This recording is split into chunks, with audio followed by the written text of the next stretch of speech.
A day of my life as an independent woman living alone in the Philippines.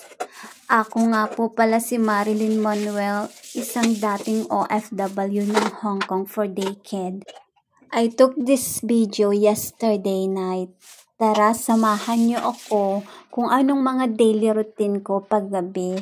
At nighttime, hindi nga po pala ako madalas magluto. If ever man kumain na ako ng rice ng morning at lunch, hindi na ako magluluto at kakain ng rice ng dinner. So, bali bread na lang yung kinakain ko. Every other day nga po pala ako, nagdidilig ako ng mga halaman ko. Dahil nakapagdilig na ako yesterday, so hindi ko na yun gagawin ngayon. Mainly duties ko talaga is kailangan na masettle lahat sa kusina. Nakapaghugas na ako, ganyan, nakapagpunas na ng dapat mga punasan. At ayusin ang mga dapat ayusin. Pinapakain ko rin ang mga alaga ko, si Healthy at saka si Lucky. Depende rin kung may bisita ako, si Wealthy, pinapakain ko rin siya. Magdidilig ng halaman. Bawat sulok ng bahay ko ay may mga halaman. Kinuha ko nga lang po lahat ng ito sa aking nanay. Nagpapasalamat ako sa kanya kasi nang dahil sa kanya nakalibre ako ng maraming halaman. Alam nyo ba na napakamahal ang mga halaman ngayon? Ang nanay ko nga pala ay sobrang mapagmahal sa mga halaman. Sobrang dami niyang mga halaman, halos hindi ko na mabilang. Simula bata ako, nakikita ko ang nanay ko walang masamang bisyo. Never kong nakitang uminom ng alak. Never kong nakitang magyosi. Never ko rin nakitang nagsugal.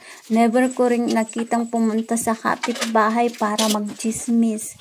Kaya masasabi ko talagang anghel ang aking nanay, walang halong biro. Nagpo-focus lang siya sa bahay, halaman, mga anak at apo at mga trabaho sa mga bahay. Ganyan. Kahit ngayon na tumatanda na ako, ganun pa rin siya, walang pinagbago. Kaya proud na proud ako sa kanya, blessed na blessed ako na meron akong nanay na ganyan. Wala akong masabi kundi magpasalamat sa Panginoon dahil binigyan ako ng napaka-responsible, napaka-sweet, napakabait na nanay. Kaya siguro namana ko rin sa kanya to. Finally, natapos ko rin ang mga gawain kong bahay. Hindi pa dyan nagtatapos ang mga gawain ko. Bilang isang independent woman, pagkatapos ko sa mga gawaing bahay, kailangan ko naman maghanap ng pera sa online. Hay, nakakapagod maging independent woman, guys, kung alam nyo lang. Kailangan dapat maraming pera pambayad sa mga bills ko. Ano-ano nga ba ang bills ng isang independent woman? Number 1, electricity. Let's say 2K. Kasi binabayaran ko yung electricity ng kapatid ko. Bills sa tubig ko, let's say 2K again.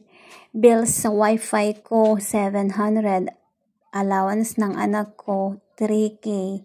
Allowance ng nanay ko, 3K. Allowance ko, hindi ko masabi ang allowance ko kasi marami akong nililibre during day by day, especially if may pamerienda ako or magpapaluto ako.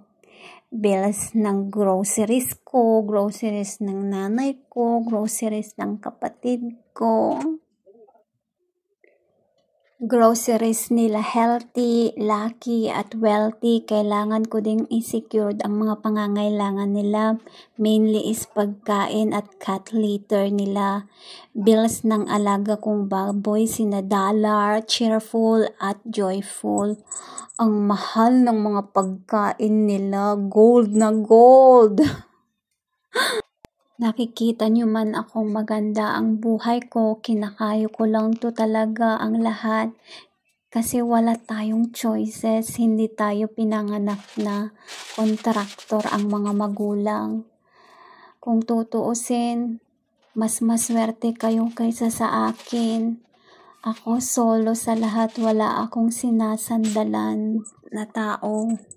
Si God na lang ang nagpapamiracle sa buhay ko dahil sa kanyang tulong nagagawa ko ang lahat kahit napaka-imposible. At syempre sa sarili ko na rin na kahit ang hirap-hirap kinakaya ko ang lahat. I hardly never quit. Pinanindigan ko talaga ang pagiging independent woman. Ay, buhay! Sige guys, hanggang dito na lang ang kwento ng buhay ko. Pero pwede mo pa rin panoorin kung gaano siya kasipag. Ayan. Thank you for watching.